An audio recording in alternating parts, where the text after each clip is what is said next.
Today on Oz, the first genetically modified apple. It stays white after you slice it. How do you know if the apple's actually rotting if it doesn't turn brown? Dr. Oz investigates. What is making this apple not turn brown? And is this dangerous to our health? If it's safe to eat. Would you serve an apple engineered in a lab to your family? Coming up next on Dr. Oz. Would you buy this apple if I told you it wouldn't brown when you cut into it or took a bite? Would you buy this apple if I told you it was genetically modified to not turn brown? Well, a lot of people are banking on your answer. The U.S. Department of Agriculture recently approved the first genetically modified apple. They're calling them the Arctic apple. It's the quintessential image of perfect health. The apple. But nature's perfect fruit just got even better, according to Okanagan, the Canadian company that genetically modified it. Thanks to genetic modification, the so-called Arctic apple no longer turns brown after it's sliced, staying fresh and white for days. But will consumers bite? The inventors sure hope so. They're also banking on the food service industry buying into this alternative to a fruit that otherwise costs a lot to preserve. And despite growing concerns about the safety of GMO foods, the U.S. government has approved the sale of the Arctic apple. So that means fresh-cut, genetically modified apples could soon be showing up at your children's schools, in grocery stores, salad bars, and restaurants. But is America ready for the GMO apple? Here are the facts as we know them. Right now, the two biggest GMO foods are corn and soybeans. Now, these GMOs were created to benefit the farmer's need for pest control. What makes this apple different is it's being genetically modified for consumer convenience. But will consumer convenience be enough to win over the public, who've become suspicious of GMOs? So I wanted to ask a couple of consumers, people like you. So Charlene, what are your initial thoughts about this idea of an apple that doesn't turn brown when you cut into it? I love apples. Fuji's, Macintosh, Honeycrisps, and I like that they're supposed to turn brown when you cut them, unless you use lemon juice. I don't know about this new GMO apple. I don't know, Dr. Oz. Okay, so you like the old-fashioned way they turn. Love the old-fashioned way and eat them a lot. Stacy, you're a mom. Yes. Do you think your kids will eat more apples if they don't brown, if you can cut them up and store them more readily? Yes. Dr. Oz, I think that apples are such a healthy fruit to be able to pack in a lunch and send your kids off with nice sliced apples for the day. They're so healthy. But if they turn brown, they're not very appealing to small children. Yeah. So it might benefit them. It might benefit them, and then there's less to waste. Right. And Alice, you have actually the question that surprised me the most, but I heard it a lot as I was doing my research for this show. Go ahead. Well, my question is, what is making this apple not turn brown? And is this dangerous to our health? Is it going to create problems? You know, right now everything might be good, but 20 years from now we're going to hear, oh, those apples that you ate were unhealthy and caused some kind of health problem down the line. So thank you for your questions. I invited the president of Okanagan Specialty Fruits, that's the company behind these Arctic apples, to join me. Neil Carter, welcome to the show. Thank you. So we're going to address some of consumers' concerns. We're going to have an open conversation. We'll hear from others on the other side of the aisle later in the discussion. Lots of confusion about whether or not it's a problem if you don't know if it turned brown or not. So if you can address that question. How do you know if the apple is actually rotting if it doesn't turn brown? Yeah, and this is a good question, and I think it's important to understand that Arctic apples are just like any other apple in this regard. So as much as we made them not go brown, it's really just the enzymatic browning that we've turned off on the apple. When an apple rots, it has other pathogens, bacteria and fungi. They have their own enzymes that make them go brown. So an Arctic apple, when it goes brown, it's because it's showing that it's rotten. So then you heard a little bit of resistance from viewers about this whole idea of genetically modifying a fruit for cosmetic reasons. Mm-hmm. Yet you argue this is not just a mild inconvenience for the industry. No, this is a huge headwind that the industry has been, challenged with from its, inception, particularly in our this convenience-driven world today, where apples as a whole apple are too big a commitment. So, apple consumption has declined. That's the fact you can't text and drive and eat an apple at the same time, these sorts of things. But if you look at this grocery store today, there's a lot of fresh cut apples and ready to eat apples. And, we know that by making an apple not go brown, it makes it more suitable for food service. And really for us, it's, putting more apples in more places. We want to increase apple consumption. And food service industry is already telling us they're very excited about this, the opportunity to put apples in their products. You say that, but large companies, very big organizations, McDonald's, Gerber, they've already said they're not going to use the genetically modified apples. Are you worried about an anti-GMO backlash? Well, we'd be pretty naive if we weren't, of course. We've been at this for a long time, and we know that there's a strong sentiment about it, but we also know that it's, a very small vocal segment, because we've done our consumer research and we've looked at it, and we know that the Arctic apple, anytime the consumer or folks get to experience the apple, they love it. And as you mentioned, it's designed for consumers as opposed to dealing with pesticide issues and the like. So there's very few free lunches in the world, and obviously folks are going to be hesitant about a dramatic change, perceived dramatic change anyway, in a mainstay of what we have thought of as a healthy food. So let me show everyone what's actually going on, what Okanagan Specialty Fruits has done, and then I want to come back and have a little bit of debate over this. So let's first of all understand what's really happening when you genetically modify a fruit. So if you look at an apple, when you cut into an apple, and you've all experienced this, you bite into it, there's going to be an enzyme that tells the apple to turn a little bit brown over time. This is why your kids, as we heard earlier, sometimes don't want to eat these things, and it is a problem for manufacturers, especially when you can't keep these things looking fresh. So how do you avoid this browning process? The answer lies inside the cells of the apple. This is where Okanagan Specialty Fruits went. So there's the rind of the apple up there, and these individual little things are cells, all little cells there. So you remember this from high school biology class. Inside these little cells, there's a blueprint. It's called DNA, right? And that blueprint for an apple tells the apple a lot of things, a lot of instructions. Like, for example, please be green or red, be sweet, be nutritious, and it tells the apple when to turn brown, when it's damaged. So what they did with these Arctic apples, they took a little bit of that blueprint for the turning brown part, and they changed it. So the gene doesn't work the same way. So it turned off this ability of the apple to turn brown when it's cut into. Not when it's rotting, but when it's cut into. So critics argue, and this is an important issue, critics say, just because you turned off one trait doesn't mean you haven't influenced the other ones. Could you make it less nutritious? Could you impact what color it turns? And more important things you don't even know about. Could those have been turned off? So the USDA has signed off on this GMO apple based on the fact they do not have a harmful effect on other plants. So this is going to be sold in our country. Now the FDA has not yet weighed in on how safe they are for you and me. But for me, this is always a big concern. We don't know the harmful effects on our bodies, and so we're basically engaged in a bit of a science experiment. How much of a problem is this? Let's have that conversation. I want to bring in a GMO expert, he's Consumer Reports scientist, Michael Hansen. Michael, if you could, help outline some of your concerns over potential health issues. Well, there's two main issues. One is the technology that they're using to turn these genes off, this RNAi interference.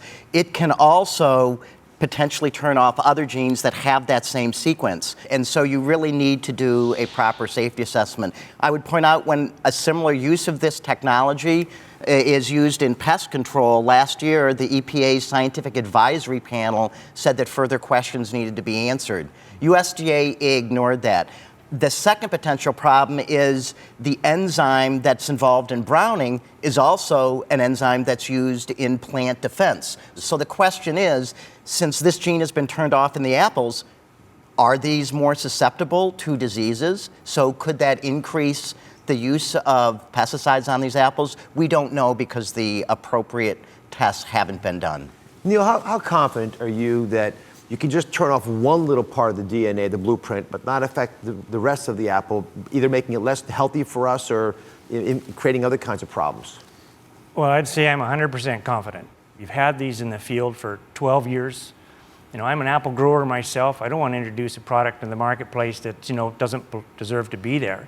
So we grew fruit and looked at them for 10 years and collected 5 years worth of fruit data, and in every way they are identical to their parent, so any other apple cultivar. So, we're very confident, and then in addition to that, we have, 5 years of regulatory scrutiny.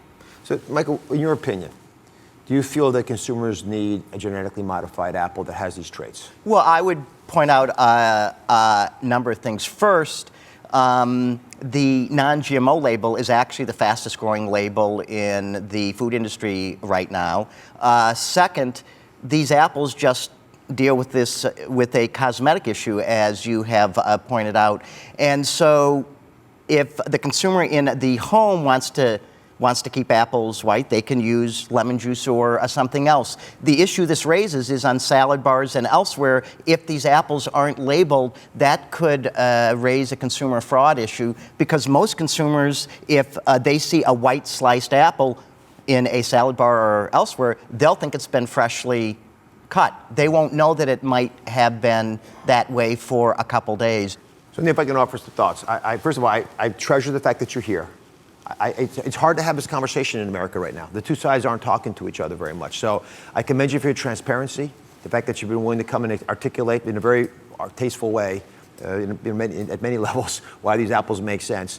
I still think you ought to be equally transparent on labeling them as being a GMO product. You've not wanted to do that. Well, I'm personally conflicted about this whole issue because, the concerns we have around GMO labeling is that they're trying to demonize the technology. Mm-hmm. It's being advocated by anti-biotech folks and or anti-GM crop folks, and so that they're trying to drive the market to their category, organic foods or otherwise. So it's really it's being driven by other business objectives, and I think that's completely wrong.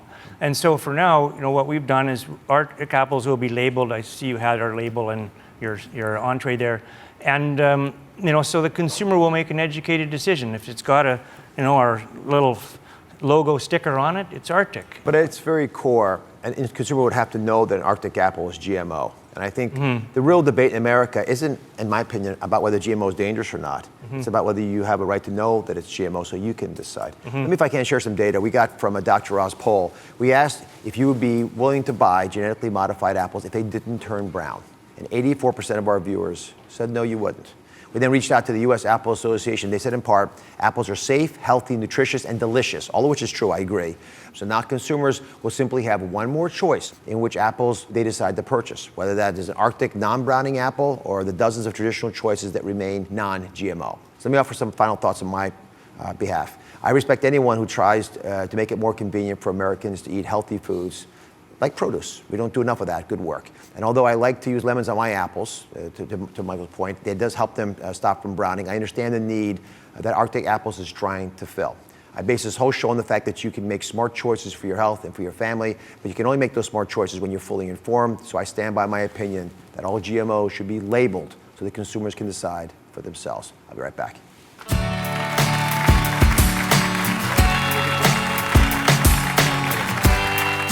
Next, Olympic swimming legend Amy Van Dyken. The day her world changed when an accident left her paralyzed. Undaunted and unbroken, how she came back stronger than ever. I'm going to live every single moment to its fullest. Her winning spirit is a lesson to us all. Next. All New Oz. Meet a woman who spent most of her life trapped in a man's body. It started when I was around 4. Something was wrong. Understanding transgender. All New Oz. That's coming up tomorrow.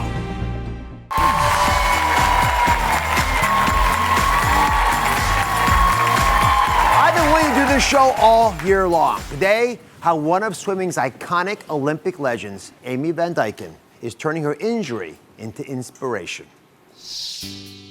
Decorated Olympic swimmer Amy Van Dyken has been going for the gold all her life. She was the most successful athlete at the 1996 Summer Olympics in Atlanta, winning 4 gold medals, accomplishing what no other American woman had done before.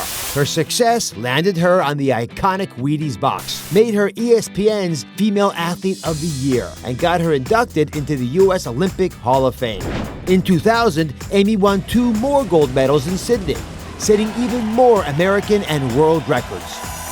After 6 gold medals, Amy retired and married former Denver Broncos punter Tom Ruin. But this past summer, a tragic accident changed Amy's life forever. Losing control of her ATV, Amy drove over the side of an embankment, severing her spine and leaving her paralyzed from the waist down. Today, how the beloved Olympian is facing her biggest challenge of all. Amy Van Dyken is here. I remember hearing the story. We spoke over the summer. It still, to me, is sort of stunning, and I have no idea how you cope. So if you don't mind, the key question for me is, was there ever a point throughout this process where you just wanted to throw the towel in, where you wanted to give up? Never, not one time. I'm so happy, Dr. Oz, to be here every single day. I'm living on borrowed time. I'm not supposed to be here. So I'm going to live every single moment to its fullest. Turn lemons into limoncello, if you will. So that picture that we just showed everybody of the spine that was severed, that's your spine. And right next to the spine is the aorta, the big blood tube. So the operation they had to do to stabilize you was a very dangerous one. This is an operation that people died during. In fact, the risk and severity was so significant, you said goodbye to your husband, I understand. I did. Before you went into the OR. I did, yeah. My doctor, my neurosurgeon, Dr. Toomey Allen, said, listen, I'm working in nanometers. Chances are you're not going to make it out, so you guys need to say goodbye just in case. And I thought, in that moment, I said, listen, in order for him to live a full life, let him date. So I said, you could move on, date, do what you need to do, because you hear stories about people going, I don't know what my spouse would want me to do. Would they want me to date? And I wanted him to know that it was okay, but surgery was over, and I immediately, first thing I had to do was say, whoa, whoa, we take it back. And who's the hot blonde in the corner? No. That's right. Yeah, these are trying moments. Yeah. What inspired you to keep pushing? Listen, I'm happy to be here, Dr. Oz. I truly am. So I'm working so hard. I'm working probably harder now than I did for the games, because I'm not going for a gold medal. I'm going for my life back. I'm going to be able to walk someday, knock on wood. So I have to push it. So you brought your husband along for the trip. Tom is joining us, front row, a professional athlete. You've challenged yourself in the past just to be the best you can be. It's a whole different level to watch your wife have to take the brunt of this. How did you find the strength to be there for her? It was tough, but it was one of those things where I knew what she was going through, laying there on the table, and what she was facing ahead of her, that I just had to just keep calm and just kind of be the rock. And what about the offer to get married again or find somebody else? Yeah, she took that back right away once she came out of surgery. So if I can, I'm sure to everybody. So we did speak over the summer, and I was following all the tweets and the social media that you're putting out, which is most of the information we were getting. And this is the part that amazed me. This is your attitude. This is a little tweet that she sent out after the accident. How many of you would say this if you're lying on your back, having been a multi-gold medal winner? Just thinking out loud, now I will get really good seats at Diamondbacks games and my other favorite sports teams. Awesome. Bring in my own chair as well. So I got my own chair, I got good parking too. Right. And how do you do that? I sit here thinking, oh my God, I'd be so bitter, I'd be so angry. All this, I was given so much. Yes, you did things most of us could never imagine doing, walking away with gold medals at different Olympic games. But then it's all seemingly taken away from you. Mm-hmm. If you would have told me after my first games this would have happened to me, I wouldn't have handled it well at all. Because at that moment, I really didn't have a life outside of swimming, right? So now I've had the life experiences, to be able to look at this and say, it's okay. Well, she's obviously undaunted and unbroken. Amy put her winning spirit to work. She's been working 7 hours of physical therapy every day, and we have this footage. If you don't mind, describe what this is. The amount of work that I know it's taking. This is you in the pool. Yeah, and it was very different, because here I'm trying to do what I used to do in swimming, but it was very, very different. Here I am learning how, if I fall on the floor, which happens a lot, how to get back up into my chair. Worked very tirelessly at that, and you learn how to live your life. So there's a milestone I know you've been seeking, and you have a big announcement about it. So I'd love, if you don't mind, to share the news with all of our viewers. Okay, well, we had an exciting day not too long ago, a couple months ago. I had this big contraption that was just strapped on me, and I actually walked. You did? Oh, there you are. There you are. I did. Look at that. Right? It makes me so happy. No, it's serious. It shows the wonderful ability of the human body to regenerate itself. And I do personally believe we're going to be able to get ahead of spinal cord injuries and find ways of connecting these nerves. It's one of the great frontiers. Yes. But it's the undaunting spirit of people overcoming the challenges they face day in and day out that makes it all worthwhile. I guess it's unbelievable. You're back doing swimming competitions now. You're refereeing them now. Yeah, I actually call them. So when you watch them on TV, I'm the person going, and that stroke really shouldn't look like that at all. So yeah, there's me and one of my partners, Jason Knapp. So yeah, I'm back at it. And here's the thing, Dr. Oz, I put that headset on, and when you hear me, my brain and my mouth are not paralyzed. You would never know that I couldn't walk. It was a great honor to meet you. Nice to meet you. Congratulations. Thank you. And I have something for you. Oh, yeah. I do. Listen, when I got injured, people started something, and we've made a foundation, and I want you to be a part. I want you to be a part of Amy's Army, if you don't mind. I would love. All right. Amy's Army, an honorary member. Thank you. Amy Van Dyken. We'll be right back. What? Make it black.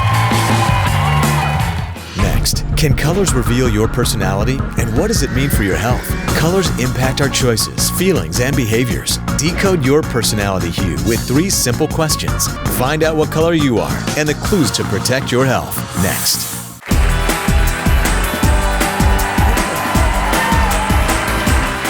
I love learning about things that we don't realize impact our health. So today, I'm exploring how color can reveal your true personality and what that means for your health. It turns out your personality color could be either red, yellow, orange, or green.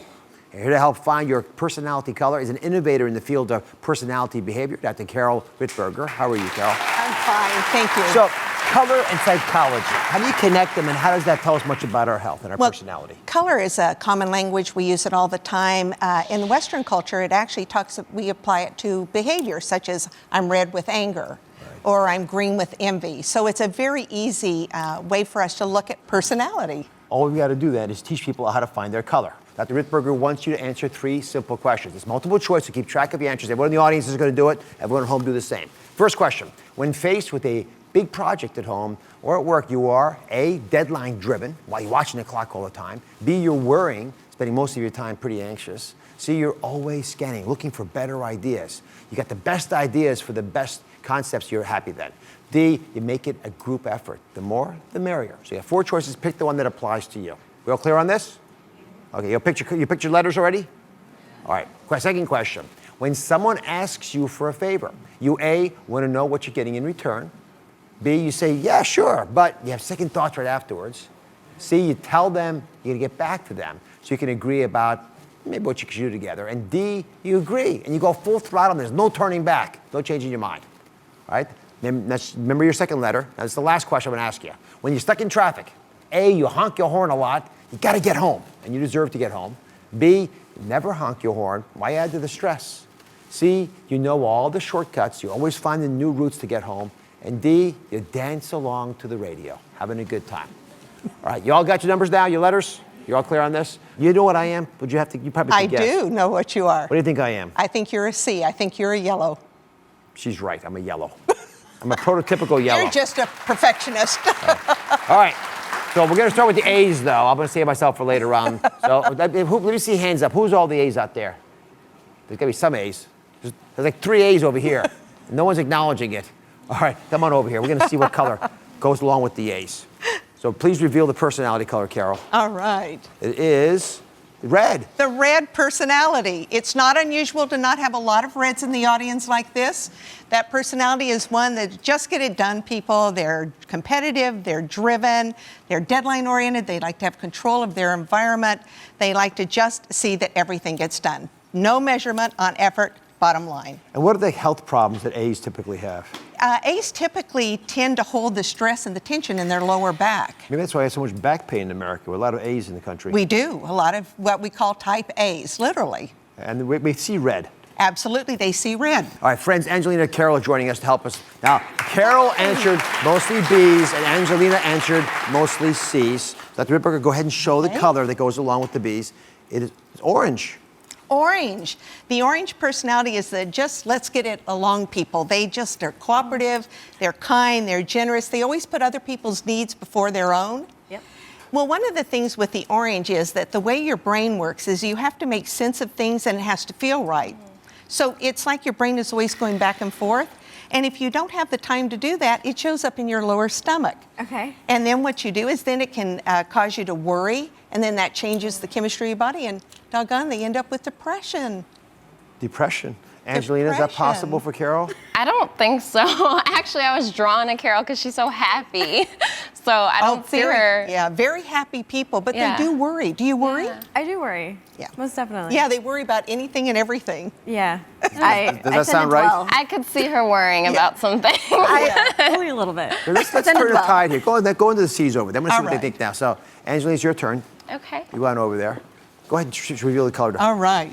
So the question is, for all these C's out there, your color's yellow. Yellow. I'm a yellow. You're a yellow. You're a yellow. I'm a yellow. You are. Great people. Great people. We're just wonderful people. Also, that's one of our qualities. We're not necessarily the most humble. No. Yes. No. Take humbleness to a new low. Exactly. So what's our personality type? So what that says is that you like to do things different. Kind of the motivation is to build a different mousetrap. Everything about you is visionary, innovative, and never wanting to be really boxed in so you can really think about things. And so what are the health problems Angelina and I are going to have? Well, one of the things is we actually hold the stress in our stomach area. It's like following that gut instinct.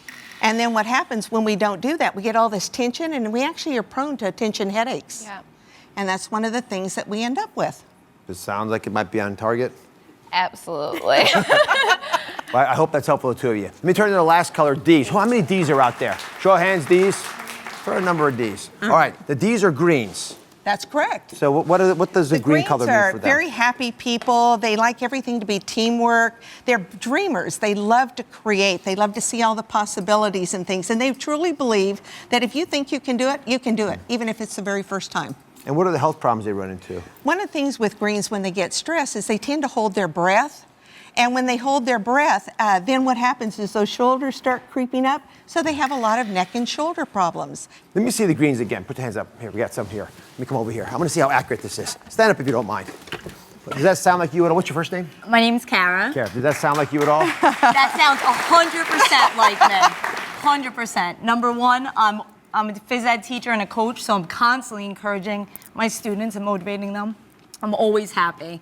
Like anyone who sees me, like, you're always so happy and so energetic. So that definitely fits me. Yeah, just a silver lining with everything, isn't there? Yeah. Thank you very much. Wonderful My ideas. pleasure. Appreciate being here. You can find out more about your color personality. You can take the online quiz at droz.com and check out Dr. Richburger's book, What Color is Your Personality? I'll be right back.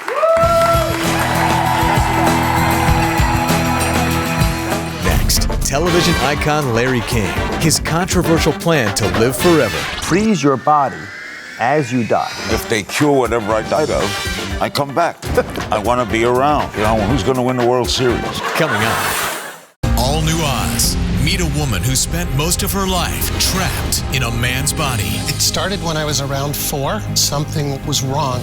Understanding transgender. All New Oz. That's coming up tomorrow.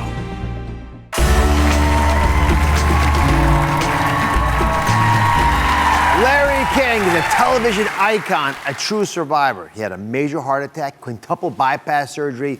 Neither stopped him from becoming one of the great interviewers of our time. At age 81, he's still going strong and has what most will consider a controversial plan to try and live forever.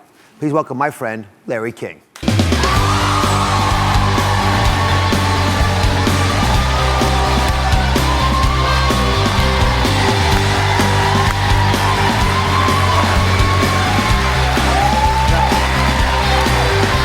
Look here. You like this look like this? So that was always the look.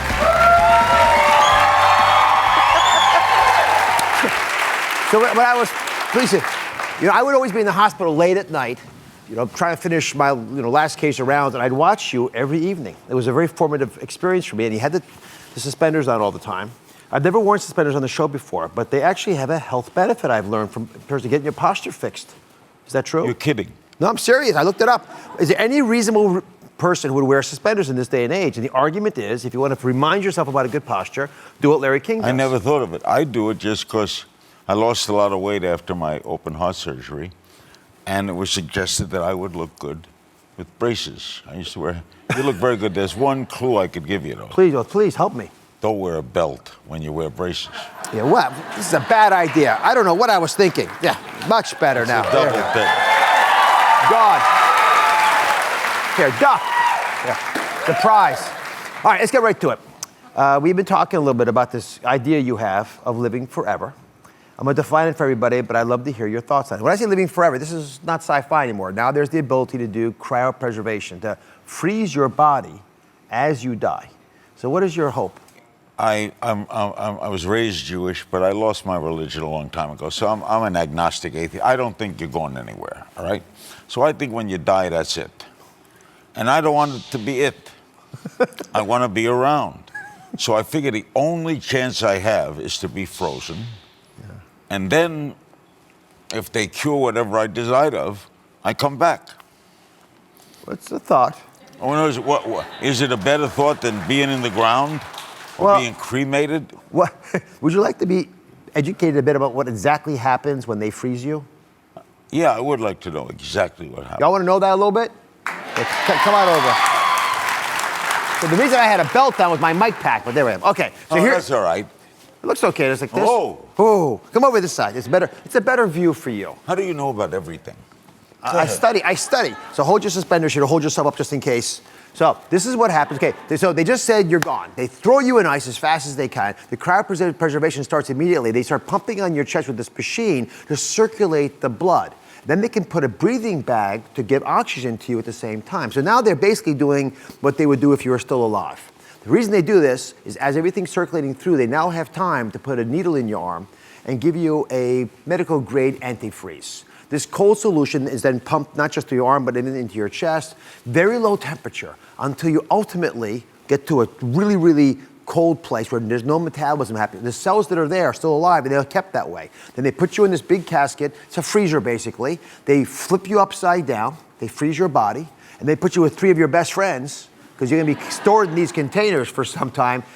And then ultimately, as you say, if there's a reason to unfreeze you, we figure out how to unfreeze you, then you're unfrozen, together with your 3 colleagues there. What about the story where they cut your head off?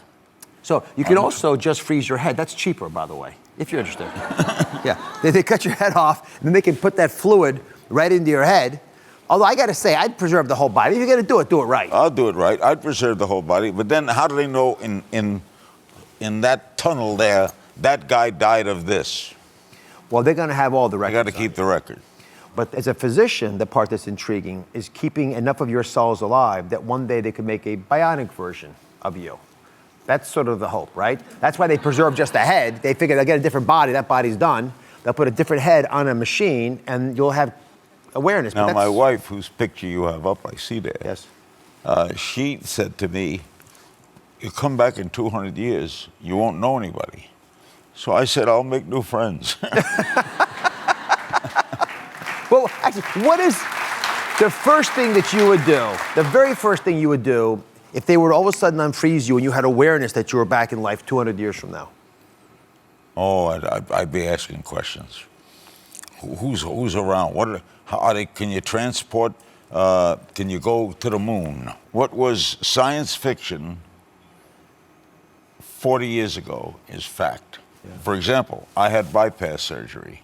There was a book in 1947 in which a doctor put a person on a heart-lung machine.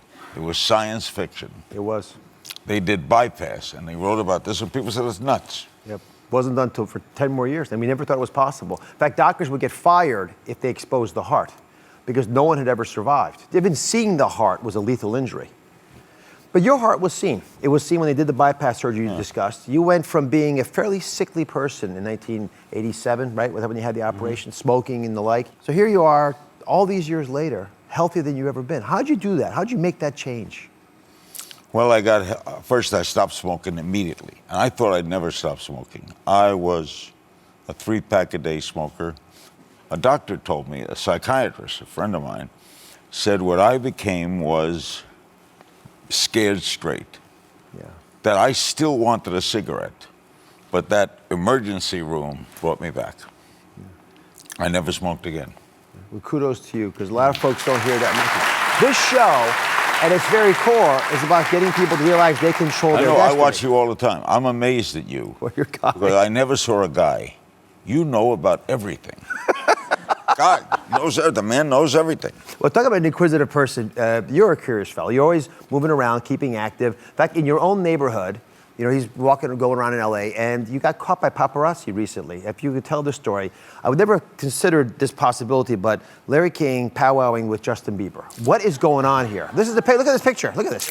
He's assaulting you. He's like a drive-by. He's like a fan. First of all, cars are honking, other people are yelling, people are screaming Justin Bieber, Larry King. I don't know what's going on. It was wild. I love it. It was crazy. Now, your kids must have, Larry's got a beautiful wife, as you mentioned already, Sean, and 2 wonderful children. They must be the big fans, I gather. They keep you young.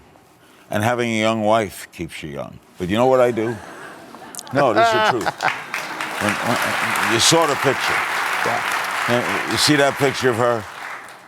When you have someone that looks like that, and I look like I look, and there's obvious an age difference, right? I mean, come on. So I know what people are thinking when they see us. So I always say the same thing. If she dies, she dies. Larry King, he'll be here all week. Be sure to check out Larry's show. He's got Larry King Now and Politicking on Aura TV. Wonderful programs. We'll be right back. Love having you. Thank you very much for coming. Sean really is the beautiful. Next, are you stressed and have no energy? Learn how you can heal yourself with an ancient Chinese remedy. With simple body movements and breathing, you can use your body's natural energy to promote healing and help prevent disease. 3 moves to have you feeling great. Next. Whoever said a doctor's visit isn't fun has obviously never been to the Dr. Oz show. Is that right? Make your appointment today. Go to droz.com/tickets and sign up for free tickets.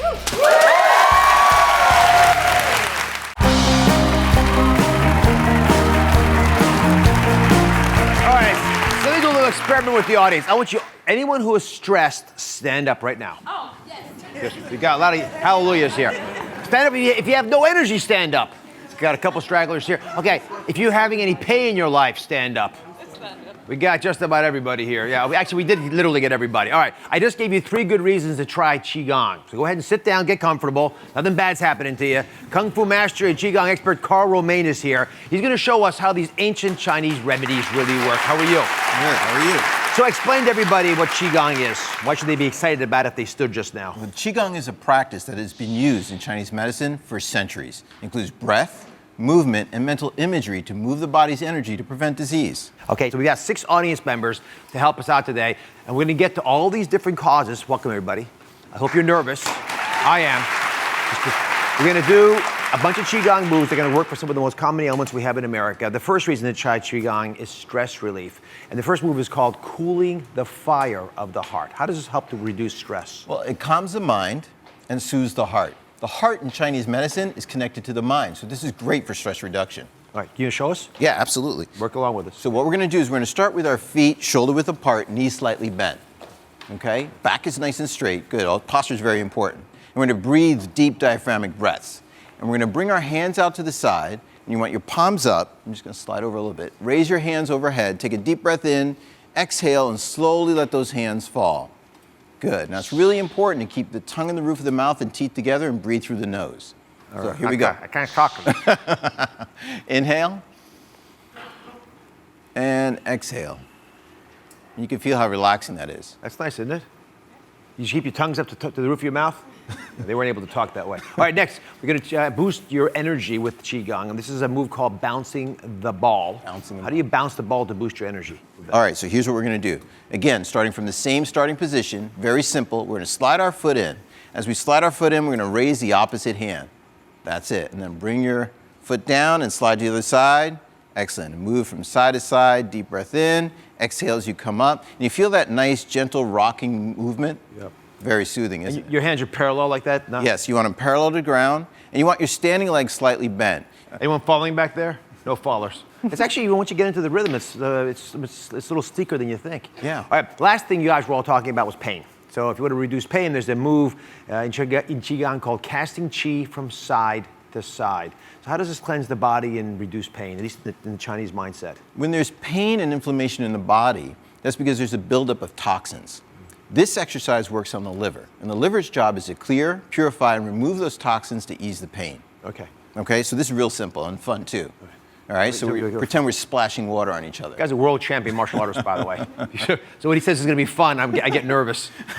Anyway, keep our knees bent, okay? Back nice and straight again, and I want you to pretend you had a bucket of water in your hand. And I want you to just kind of lean over to the side. And as you do it, keep your feet flat and just kind of exhale and let it go. And then inhale back to center and let it go to the other side. And it's so gentle, anybody can do it. You can do it anywhere at any time and start reaping the benefits of it. You can get all of Carl's wonderful moves that are on DrOz.com. Just look on Qigong, you'll find it. We'll be right back. Thanks for coming.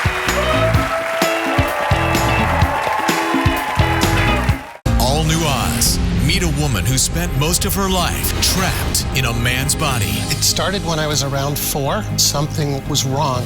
Understanding transgender. All New Oz. That's coming up tomorrow.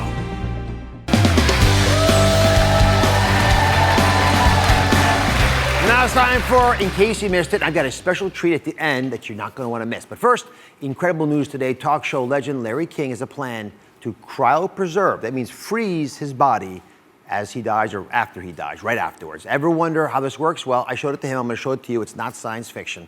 Cryopreservation starts the moment that you pass away. They immerse you in ice to try to preserve the cells, and this ice bath is augmented by pumping into your body medical-grade antifreeze. Your blood's removed, it's antifreeze, allows the body to be preserved, keeps the cells alive. The body's then put in a sack, in a box, and that is basically put into a freezer, really, really cold freezer with 3 close friends now, because you can be there for a while. But here's the catch, my friends. Science has not actually figured out how to unfreeze people yet. We know how to freeze them, we just can't unfreeze them. So if one day this comes in handy, it'll be quite a bit of time in the future. But you never know. Larry King made pretty good arguments about how the world changes so fast that you can't keep up unless you do things like this. All right, now I want to welcome a very special guest on the show today. Her name is Marnie. Marnie the dog. She's what's called Insta-famous. She has wiggled her way into the hearts of over 1 million people on Instagram and Twitter, and it's easy to see why. Come on out, Marnie the dog.